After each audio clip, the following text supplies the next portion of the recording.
Spearphishing has or will strike your business, wreaking havoc on your employees, brand, and your bottom line. Spearphishing can't be stopped by traditional email security solutions because messages appear to be legitimate from your boss, a trusted colleague, or a vendor asking you to wire money, confirm login credentials, or worse.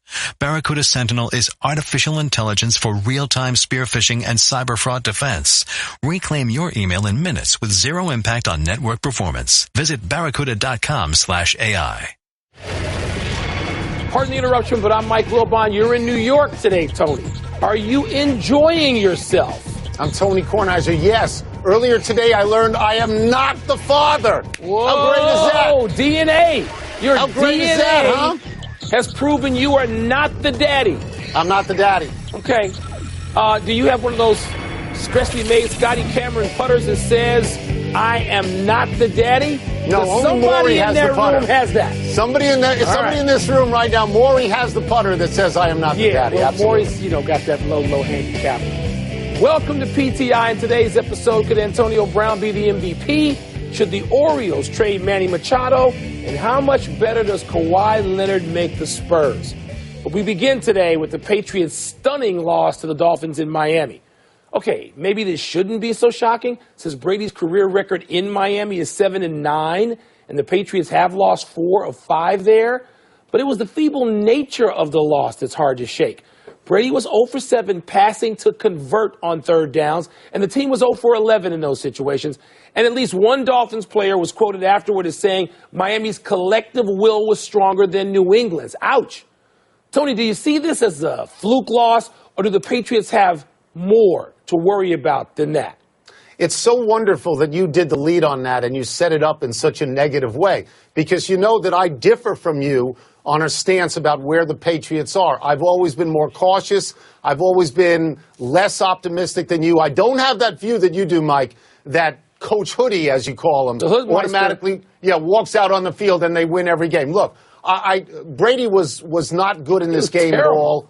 Yeah, he was lousy. I look at it this way. He's thrown interceptions now in 3 straight games, and that is slightly worrisome to me, but only slightly. What is much more worrisome, and you'll appreciate this, is they made Jay Cutler look like a great quarterback. Yes, they did. Okay, so what kind of defense are you depending on that is making Jay Cutler look great? Tony, yet you are right on everything you said in your little preamble there. I am saying this is a one-off, because I cannot accept that the New England Patriots, they looked lazy last night. They looked listless. Tom Brady wasn't just inaccurate. The passes were skipped in like he was throwing cutters to his receivers. Tony, I looked at it and I just thought, wow, did they all get some sort of Kornheiser sleep drug on the way down to Miami on the flight?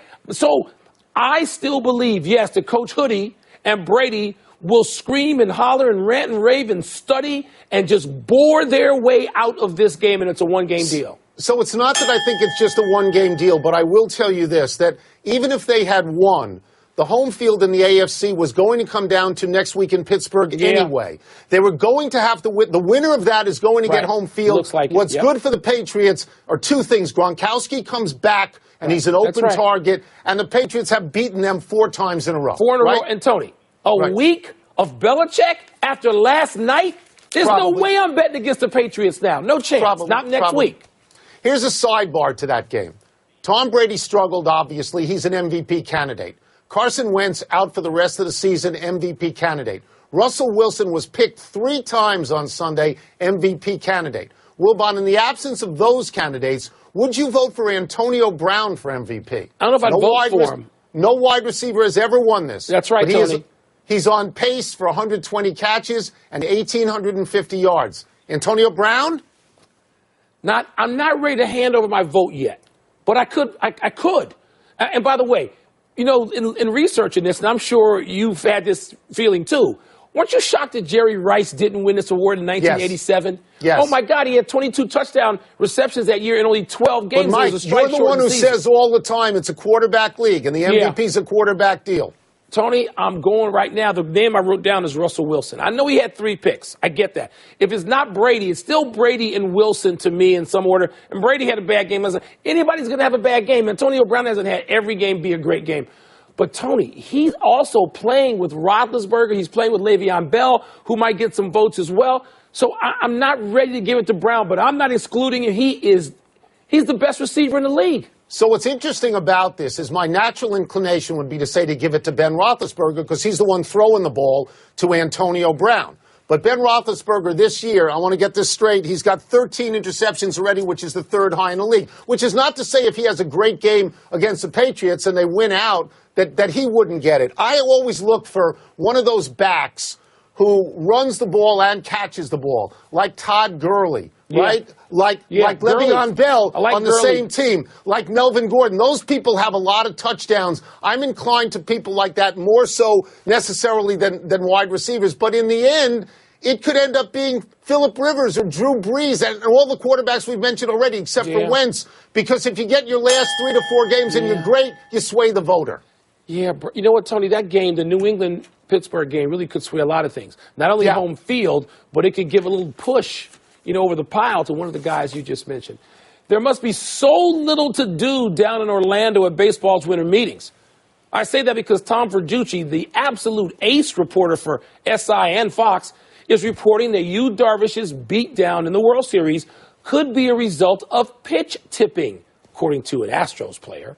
Apparently, the smoking gun is that Astros hitters swung and missed only twice on 48 sliders and cutters and hit 556 off those pitches. Tony Darvish is a free agent.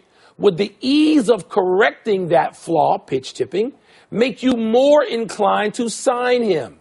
Okay, so Darvish was terrible. He didn't get out of the second inning in the World Series. 2 starts, right? He didn't get out of the second inning. That batting average of 556 against breaking balls is astonishing. I mean, you can't pitch in the minors if that's what's going to happen. So if I heard this about pitch tipping, I would have 2 reactions. One would be great scouting on the part of the Astros. Absolutely great scouting. Absolutely. That's my reaction. Applaud them. And the second thing would be, if I didn't like Yu Darvish, I wouldn't care about this. I would say, who cares what happened? He can't pitch. If I did like Yu Darvish and I was inclined to give him some money, I would say, okay, this is the golden key right here. This is why it happened, and I will still give him money. But, Tony, we have so many excuses. We did a story or two during the postseason, I can't remember what juncture exactly, about how slick the balls were. And nobody could throw sliders. So what is it? I mean, did he have a fever? Did he have a boo-boo? Did he have a bad cold? Did he have a bad batch of avocados that he went Tom Brady recipe on? I mean, stop it. I had a Hall of Fame catcher once tell me that on an off day, his job was to try to find out if he could note some pitch tipping. It doesn't. I'm going to tell you something, You can know what Nolan Ryan was going to throw for 20 years, and you still couldn't hit it. 2 things stand out. One is if you saw Darvish in the games leading up to the World Series, his curveballs and sliders broke as if they were wind-aided. They broke 5 feet. And the second thing that I would point out is, how could the Dodgers not know this? How could they not know this? Tony, maybe he wasn't pitch tipping. Maybe it was just bad execution. I'm willing to believe maybe he had a blister or a boo-boo. No, I'm willing to believe that they got something. Bad avocados. Kenny Rosenthal, speaking about baseball, Kenny Rosenthal is reporting out of the baseball winter meetings that the Baltimore Orioles are aggressively trying to trade their young star infielder, Manny Machado. Machado, who hit 33 homers and drove in 95 runs in a down year, is under contract only until the end of the 2018 season, and the Orioles are convinced they will simply lose Machado to free agency, so they're looking to get starting pitching in return from Machado. Wilbon, do you understand what the Orioles are doing? No. He's been their best player. He's 25 years old. He can play third base or shortstop. He's saying he feels more comfortable as shortstop. So, no, Tony, every year this happens to a lesser degree where people, because a guy only has 2 more years or his salary's higher than they want to spend after they signed him, they want to dump the best player on the team. He's the best. Now, the Orioles have had some crazy issues where the owner doesn't sign off on what the general manager is doing. I mean, they've had this stuff going on for a long time. But no, getting rid of Machado, no. But I got a soft landing spot or 2 for him, and I'm sure you have some suggestions, too. Well, I mean, I think Machado is a great player, and I remember having this discussion with you during the middle of last season, and I love Bryce Harper, and I said I would trade Bryce Harper even up from Manny Machado because I think he's got a tremendous amount of years left, and he doesn't get hurt. He's reliable. He's there every single day. But I said this the other day, and I'm going to repeat it. This is in the wake, of Stanton signing with the Yankees. And you know that the Red Sox are going to move heaven and earth to compete with the Yankees financially. Yeah. And where does this leave the Orioles? And where does it leave the Blue Jays? And where does it leave the Rays in that particular division? Look at these. Listen to these names, Mike. Okay, Stanton, Judge, Machado, Harper, Trout, and your boy Bryant. These guys are going to get unbelievable contracts the next time around. Yeah. And I could see baseball becoming the land of the rich and the land of the poor. But aren't the Orioles a rich team, even though it's a slightly smaller market? Why aren't they? I don't think Tony, they are. The Rays aren't, but Toronto has to be. Toronto's what, the fourth largest city in North America? Don't tell me they're a small market because they're in Canada. I think that the rich teams gobble up the other teams, and what you have to do is have greater scouting to sign guys young and keep them for 5 or 6 years, because then you lose them. But if you get rid of Machado, seriously, I wouldn't trade him. Trading him in at all. No, it's a great player. Kawhi Leonard's name, for the first time this season, has been written into the lineup for the San Antonio Spurs. Tonight is his season debut. After missing all 27 games this season and those final 4 games of the Western Conference Finals that they lost because of an injured quad. Now, here's where stats lie like a rug. The Spurs have gone 19-8 this season and 33-12 without him the last 2 seasons. So, Tony, do you see the Spurs with Leonard being worse than, better than, or right with the Warriors and the Rockets? Kawhi Leonard is one of the best 5 or 6 players in the league. So the Spurs are going to be a lot better, even though when I look at them, I see a team that's trending older, and I don't see that with Golden State. I would remind you that last year when Leonard was healthy, LaMarcus Aldridge was not as good as they thought he was going to be. And I wonder if the effect of Kawhi Leonard going back has a deleterious effect on LaMarcus Aldridge. This is something I don't know. But if you ask me specifically about Golden State, I think they're the best. They are the best. I mean, I just think they're the best. But there's another team in that question, and I'm going to address that a little bit. Okay. First of all, I don't care what the damn stats say. If anybody thinks that the Spurs would rather say, oh, no, we'll let Kawhi go play for somebody else. Oh, no, that's crazy. Because we're 33-12. No, that would be stupid. Crazy. All right, so throw them out of the room, if not the country. Okay. Now, Kawhi Leonard is maybe the best two-way player in the league. And if he's not, he's one of the 2 or 3 best. Throw Kevin Durant because they're having another great season in there. They're not as good as the Warriors, but Tony, need I point out, they were up 25 points on the Warriors in Oracle. And they collapsed. With Kawhi Leonard when he got hurt. Now, I mean, if people can't look at this and see, and they're better than Houston. You know why? Because Houston hasn't won a championship, and Kawhi Leonard has. Chris Paul, I love Chris Paul. Hasn't done that. James Harden, great. Hasn't done that. Mike D'Antoni, great coach. Hasn't done that. So they have to catch the Spurs, not the other way around, talking about Houston. And I give you all of that, but I still look at the Warriors as a team you and me both. It serendipitously has understood how basketball is played right now and plays it better than everyone else. They're better. They're better. All right. Let's take a break. Coming up, which AFC West team do you trust more? The Chargers or the Chiefs? And is it possible that the Pacers actually won the Paul George trade? Toss-up is next. You think anybody else is looking at those stats saying Kawhi Leonard? Are you in my chair? Are you in my chair? No, I moved my chair in here in your spot. I don't like your chair. Get out of my spot. I don't like your chair. Help protect what matters with the ADT Safer, Smarter New Year's sales event. For a limited time, get an ADT Security Starter Kit. Everything you need to get started with ADT Pulse, including a security panel, keypad, a motion sensor, and 2 entry sensors. Plus, there's an indoor camera and key fob all professionally installed for only $49. It's a $599 savings that comes with the warm, confident feeling of safety at home. Requires 36-month monitoring contract, QSP, and Easy Pay. Activation and early termination fees may apply. Certain markets excluded. Licenses available at ADT.com. Florida EF0001121. Louisiana F1639. Visit ADT.com/podcast. Hurry. This special offer now ends 1/21. Welcome back to Pardon the Interruption. Presented by Captain Morgan. Part of Happy Hour.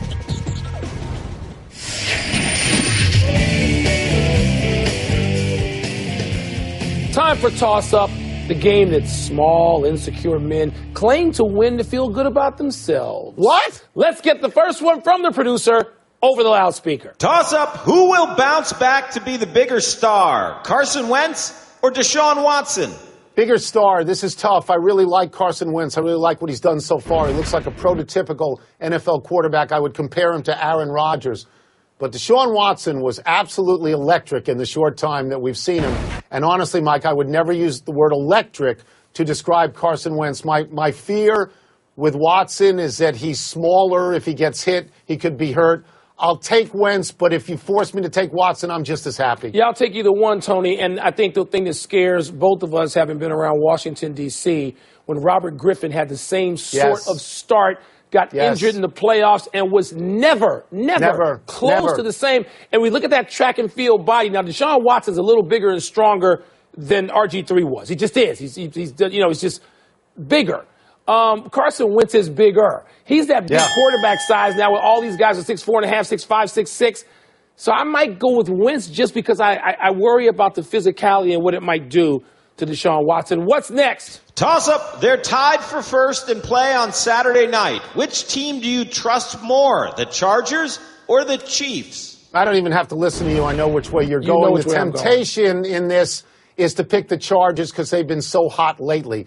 They're 7-2 in their last 9, and in his last 4 games, Phillip Rivers is making an MVP run. He's averaging more than 300 yards. He's got 8 touchdowns and no picks. But what the Chiefs did in the previous game against Oakland convinced me of something. That was really clutch. They needed that game. They blew them out. And this game is in Kansas City, so I will take the Chiefs, knowing you will too. What is it that I hate about the San Diego Chargers for the entire 16 years of this show? They take naps. Sometimes at the beginning of the season, sometimes later. The other thing is they're never reliable. No matter who remember how long did we root for them because Norv Turner, who we love, was the head coach. They take a nap on anybody, anywhere, anytime. Maybe it's the weather. You cannot count on San Diego. So by default, and I like Andy Reid and the Chiefs much more anyway, the answer is the Chiefs. It's not San Diego anymore, but go ahead. You know it is. It is San Diego. What's next? Toss-up. They play each other tomorrow night. Who won their big trade, the Thunder or the Pacers? Oh, there's no question the Pacers won the trade. Of course they won the trade. They were going to get nothing for Paul George. He was going to walk away. They were going to get nothing. They got Oladipo and they got the Sabonis kid. Their record right now is better than Oklahoma City's. They are in the playoffs. Oklahoma City, if the playoffs started today, would not be in the playoffs. Now, I would trade for Paul George, too. I mean, that's a more interesting team. But in terms of the specific question, the Pacers won the trade. Right now, certainly, Tony, the Pacers are 16-11, 5th in the East. Oklahoma City, 12-14, and as you said, 9th in the West, out of the action. Right now, here's the stunner. And of course, Oladipo back in his sort of home state, Indiana. Home is here, actually, in suburban D.C. But in Indiana, the state where he played his college basketball, they have embraced him again. But Sabonis, he's having an all-star season. Sabonis, Tony, 24 minutes per night, averaging 12 and 8.5. I mean, he's got a higher PER than Paul George. So the answer is the Pacers. Yes. All right, what's next? Last one, toss-up. They play tonight. Which big man would you rather have, Joel Embiid or Karl Anthony Towns? I'll let you go first happily because I don't know. Well, you've got to tell me how many games Embiid is going to play. Yeah. Because that's the $25 million question per season for Joel Embiid. Is he going to play 50 games? He's been in the league 3+ seasons. He's only played 52 games. The other guy plays every game. Yeah. Okay? He played 82, and then he played 82, and now he's played 27. Every game. And because I can write his name in a lineup, and because I think he's really good, my answer, he doesn't have the upside Embiid does. My answer is Towns. It's Towns. Who was the coach, by the way, who said the greatest ability is availability? It's a great line. Whoever said that is a great line. You know you're going to put him in there. And some of his numbers, Cat's numbers, are a little bit down this year. They got Jimmy Butler in the lineup. They got a different lineup. They're trying to figure out what to do to become a great team. And Embiid has an enormous upside, but I'm taking Towns, and I'll be happy if I have Towns too, by the way. Yeah.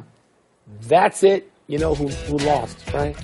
Let's take one last break. But still to come, Jerry Jones says, get this, Tony, he hasn't yet given up on his battle against Goodell's New Deal. Well, he ought to. And we have some consequences to report stemming from that ugly scene in Jacksonville. It was ugly, wasn't it? I mean, Jerry Jones, okay. Stop. Okay. Get off the stage, Jerry. Yes, we're done now. Get off the stage. Absolutely. I just saved hundreds of dollars by switching to Geico. I feel like I'm on top of the world. Disclaimer, you will not be transported to the top of the world. In the unlikely event you find yourself at the Arctic Circle, seek shelter from the elements immediately to avoid frostbite and or hypothermia. Geico will not be responsible if you find yourself in a cave or crevasse with a lonely abominable snowman, who in all likelihood will force you to play games including but not limited to Go Fish, charades, Chinese checkers, or his personal favorite, Red Rover, send Yeti on over. Geico is not liable for any damages, either physical or emotional. Geico. 15 minutes could save you 15% or more. Pardon the Interruption is presented by Captain Morgan. Holiday like a captain. Please drink responsibly. Part of Happy Hour. It's happy time, people. Happy 28th birthday, Mike Glennon. Personally, I thought his birthday was whatever day he signed with the Bears to make $16 million this season. And that was about a minute and a half before the Bears then went out and drafted Mitch Trubisky. Bottom line is the Bears are still looking for the first quarterback of consequence since Jim McMahon was drafted 35 years ago. Yeah, $16 million to watch Mitch Trubisky. I wish I got half of that to watch you. You're not getting that. Happy anniversary, Gale Sayers, on this day 52 years ago. In his rookie season, the Bears' incomparable back scored 6 touchdowns in a single game. Still the NFL record. 4 rushing, 1 receiving, 1 punt return. Any franchise have better, Tony, than Sayers and Walter Payton at running back? By the way, Paul Hornung scored 5 that day running over and around the Colts in Baltimore. Shortest, most brilliant career ever. He was a comet across the sky. The comparable thing in baseball is Sandy Koufax. Thanks for the signed autograph, by the way, Tony. Happy trails to Devin Hester, the best return man in NFL history. Okay, we can both make a case for Dion. Officially retired today after 11 seasons. Here's the tally. 14 kick returns for touchdowns, 5 punt returns, and 1 missed field goal return of 108 yards for a total of 20 kicks returned for touchdowns. Tony, you've long made the case Hester belongs in the Hall of Fame. You still with that? You did all 3 happies on Chicago people. Did you notice that? You hijacked the show. You're sitting in my chair. Yeah. I'm not dealing with this anymore. No. No I-95 for you, big boy. No errors today either. We're running out of show. Let's get to the big finish. Jerry Jones says his resolution to delay a contract extension for your boy Roger Goodell is still on the table for the owners' meeting in Dallas tomorrow. Are you surprised? It may still be at the table, but nobody's sitting at that table anymore. That's done. The NFL warned teams that anyone who abuses a game official will face significant discipline. Does that make sense to you? Is he talking to Sean Payton? Who's he talking to? The Jaguars banned 4 fans who threw objects Sunday. Your thoughts? They should be banned from every single NFL stadium, everywhere across the country. It's terrible what they did. The Bulls beat the Celtics. They've won 3 in a row. I assume you're coming around on Fred Hoiberg. Hoiberg is doing a great job with this team, but we're winning too much. I want the Duke kid. I mean, you got to tank for a reason, even though those guys aren't tanking. They're playing. Last one, Lakers and Knicks tonight. You going to go to that game at the Garden? No. I'm going to the inductions at the Sports Broadcasting Hall of Fame. Our friend John Walsh is getting in, and I'm there to congratulate him. We're out of time. We'll try and do better the next time. I'm Tony Kornheiser. And I'm Mike Wilbon. Same time tomorrow, Knuckleheads. Shout out to Damian Thomas and Lindsey Corrin, the Museum of African American History here in D.C. Thank you very much for the tour. Next time, how about Maury Povich at the beginning of the show? Hey there, I'm a glue stick, so I have one job. I glue kid stuff. So sorry for being jealous of Geico, who does a ton more, like give you 24/7 access to thousands of licensed agents. And Geico has been around for over 75 years and has a 97% customer satisfaction rating. While I've just got mediocre adhesive skills, Geico also has an award-winning mobile app. Uh-oh, arts and crafts time. No eating the glue stick, Miss Lydia! Geico. Expect great savings and a whole lot more.